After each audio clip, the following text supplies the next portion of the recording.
নমস্কার, আদাব, শেষ শ্রীকাল।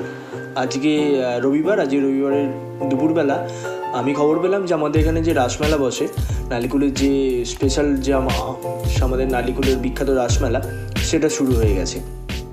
তাই আর দেরি না করে বেরিয়ে পড়লাম বিকাল সন্ধে করে। এখন আমি বেরিয়েছি, তখন বাজে 5:30। তখনই দেখতে পাচ্ছ লোক কিন্তু আসতে শুরু হয়ে গেছে। প্রথম দিনের মেলা বেশ ভালো লাগলো। আজকে বেশ ফাঁকা ফাঁকায় মেলার মধ্যে ঢুকলাম। ঢোকার পরেই দেখতে পেলাম অনেকগুলো, যেরকম প্রত্যেকবারে বসে, কিছু বাচ্চাদের খেলার জিনিস, তারপরে কিছু কসমেটিক্স, তারপরে থাকে মিষ্টির দোকান, যেমন হচ্ছে জিলিপি থাকে, বাদাম থাকে, জিভে গজা বা যেটাকে তোমরা বলো গুড়কাঠি, সেটা থাকে। তারপরে ওগুলো দেখতে দেখতে চলে যাওয়ার পরেই যে আমাদের এই রাসমেলা যেটা হয়, যে জিনিসটার ওপর বেস করে হয় সেটা হচ্ছে এখন আমাদের এখানে যে আমাদের মা সেই কালী মন্দির আছে, সেই কালী মন্দিরে রাস পুজো হয়। আর সেই উপলক্ষে এখানে রাসমেলা বসে। আর এই রাসমেলার ভেতরে, কালী মন্দিরের ভেতর দিকেই একটা জায়গা হয়, সেখানে দোকান বসে। আর দোকানের পিছন দিকেই থাকে কিছু নানা রকমের স্ট্যাচু। সেইগুলো দেখার জন্য কালী মন্দিরের ভেতর দিকে ঢুকলাম। এবার ঢোকানোর পরেই আমি গেছিলাম আর আমার বোন গেছিলো। সে কসমেটিক্সের দোকানের দিকে ঢুকে গেছিলো। আমি তাকে বললাম যে কসমেটিক্সের দোকান যাবো পরে, আগে এই স্ট্যাচুগুলো দেখি, কারণ এই স্ট্যাচুগুলো আমার ছোটোবেলা থেকেই খুব ভালো লাগতো। নানা রকম জিনিস বানাতো, তাই জন্য দেখতে চলে এলাম। দেখতেই পাচ্ছ একের পর এক স্ট্যাচু বানিয়েছে। প্রত্যেক বছর এইগুলো খুব সুন্দর বানায়, আর প্রত্যেক বছর ইউনিক কোনো ঠাকুরের কোনো এপিসোডের ওপর বেস করে এগুলো তৈরি হয়। এখন এই বছরও সেই একই রকম। তেমন ভিড় আমি অন্তত আজকে প্রথম মেলা বলে জানি না, এখনো পর্যন্ত অতটা ভিড় আমি দেখতে পাইনি। বেশ ভালো লাগলো আজকের এই প্রথম দিনের রাসমেলায়। তোমরা যদি এই রাসমেলা আসতে চাও, তোমাদেরকে হাওড়া থেকে তারকেশ্বরগামী কোনো ট্রেন ধরে নালিগুলো নামতে হবে, যেখানে আমি থাকি। সেখানে নালিগুল স্টেশনে নামার পরেই যদি কোনো লোককে বলো যে রাসমেলা যাব, সে চোখ বুঝে তোমাকে দেখিয়ে দেবে রাসমেলা যাওয়ার রাস্তা। এই স্ট্যাচু দেখা হয়ে গেছে। স্ট্যাচু দেখার পরেই যে বাইরে কসমেটিক্সের দোকান, সেখানে আমি বেরিয়ে পড়ি। বেরোনোর পরই অনেক রকম দোকান দেখতে যাই। আমার বোন কিছু কেনার জন্য বায়নাও করে, বাট সেগুলো কিনি না, কারণ দাম করছিলাম। দামটা এক্সপেন্সিভ, মানে প্রচুর। এখানে প্রথম দিনের মেলা বলে এতটা দাম। এবার যত মেলার দিন বাড়বে তত আস্তে আস্তে দাম কমতে শুরু করবে, আর তার সাথে মানুষের ঢলটাও বাড়বে। আজকের প্রথম দিনের মেলায় অতটাও ভিড় আমার চোখে পড়েনি অন্তত। দেখতেই পাচ্ছ অনেক বাচ্চাদের খেলনার জায়গা, খেলনার দোকান বসে এখানে, নানা রকম কসমেটিক্স, তারপরে আমাদের এখন ডেলি ইউটেন্সিল যেগুলো, হাতা, খুন্তি, কড়া, তারপরে হচ্ছে বঁটি যেটাকে বলে, যেটা দিয়ে, তারপরে ছুরি, কাঁচি, এইসব জিনিসেরও দোকান বসে। সেগুলো দেখতে সেই এখন এগিয়ে যাচ্ছিলাম, কিন্তু তার আগেই বোন বললো নাগরদোল্লা চাপবো। সেই জন্য বোনকে বোঝালাম যে নাগরদোল্লা না, আমি চাপবো ব্রেক ড্যান্স। কারণ এই রাসমেলায় আমার প্রত্যেক বছর, আমার ছোটোবেলা থেকেই আমি ব্রেক ড্যান্সে যাবি, আমার বেশ ভালো লাগে। তাই জন্য ব্রেক ড্যান্স যাওয়ার জন্য এগিয়ে যাচ্ছিলাম। যেতে যেতে রাস্তায় প্রচুর ভিড় হয়ে যায়। আস্তে আস্তে যত সন্ধে হয়, যত টাইম বাড়ে, ভিড়টা হতে শুরু করে। সেই জন্য একদিক থেকে বেরিয়ে আমি আরেক দিকে চলে আসি। আর এই যে মন্দিরকে বেস করে এটা হয়, কালী মন্দির, এই যে দোকানগুলো এখন দেখছো, এর ঠিক পিছন দিকেই আছে শ্মশান।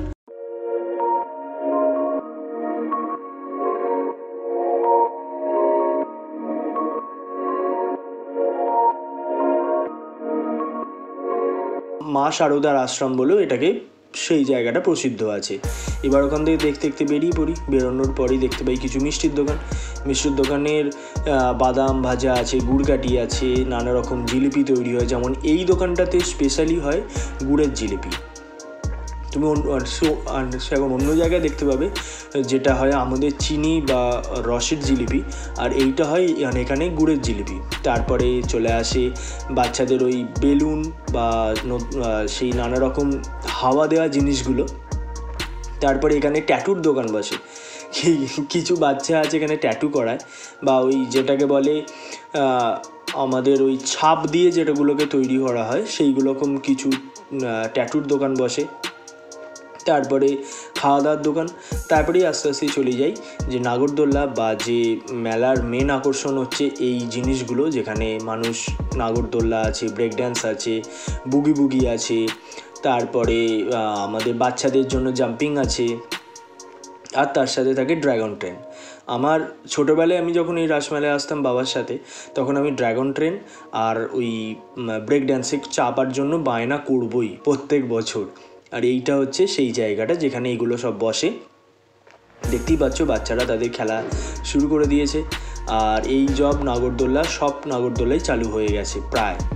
আমি যখন ব্রেক ড্যান্সের কাছে গেলাম, ব্রেক ড্যান্সে তখন বললো যে একটা স্লট চলছে, একটু দাঁড়াও, আর একটা স্লট তৈরি হবে বা শুরু হবে যেটাকে বলে ওরা। সেই জন্য গিয়ে একটু ওয়েট করলাম। ওয়েট করার পর এদিক ওদিক তাকালাম, বেশ ভালোই লাগছিল, ফাঁকা ফাঁকা রাসমেলা। এইখানটাতে ভিড় থাকে, এইখানটাতে তুমি যদি ভেতরের দিকেও দেখো ভিড় নাও থাকতে পারে, কিন্তু এইখানটাতে তোমায় আসলে তুমি ভিড় পাবেই, কারণ বেশিরভাগ লোক ভেতরটা কম যায়, এই বাইরেটাতে বেশি থাকে। তাই জন্য সেখানে দাঁড়িয়েছিলাম ব্রেক ড্যান্সের টিকিট কাটার জায়গাটার কাছে। এখানে ব্রেক ড্যান্সের টিকিটের দাম হচ্ছে 50 টাকা করে। এখান থেকে টিকিট কাটি আমরা। এই যে দেখতে পাচ্ছ একটা আঙ্কেল আছে ভেতরে, একটা ছোট ঘর করা আছে। এই আঙ্কেলটা এর ভেতরে থাকে। 6 রাউন্ড, মানে 6খানা রাউন্ড হবে তোমার এই যে ব্রেক ড্যান্সে তুমি চাপবে। এই ব্রেক ড্যান্সের 6খানা রাউন্ডে 50 টাকা করে টিকিট দেয়। সেখান থেকে আমি টিকিট কেটে ফেলি। টিকিট কাটার পরে এবার আমাদের ব্রেক ড্যান্সের ভেতরে যাওয়ার পালা। তাহলে চলো ব্রেক ড্যান্সে যাওয়া যাক। আমি যে একটা ব্যারিকেড থাকে ওদের, ব্যারিকেডটাকে টপকে ব্রেক ড্যান্সের যে বসার জায়গাগুলো, এখন এইটা হচ্ছে মেন ব্রেক ড্যান্স। এইখানের ওপর বসতে হয়, আর তারপরেই ব্রেক ড্যান্স চালু করে দেয় ওরা। দেখতেই পাচ্ছ, তাহলে এনজয় করো ব্রেক ড্যান্স।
ব্রেক ডান্স চাপা হয়ে যায়। তোমরা আমায় কমেন্ট করে জানাতে পারো কার কার ব্রেক ডান্স ভালো লাগে, বা কার কার ব্রেক ডান্স ভয় লাগে বা মাথা ঘোরে।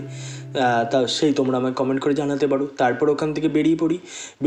বেরোনোর পরই ব্রেক ডান্স চেপে আমাদের খুব খিদে পেয়ে যায়, তাই জন্য সোজা চলে যাই একটা পপকর্নের দোকানের সামনে।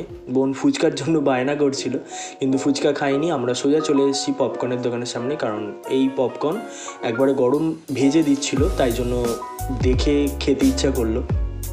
তাই জন্য এখানে 10 টাকা দিয়ে 2টো পপকর্ন কিনে ফেলি আমরা। পপকর্ন খাওয়া হয়ে যায়, তারপরেই সেই খেতে ইচ্ছা করলো পাপড়ি চাট।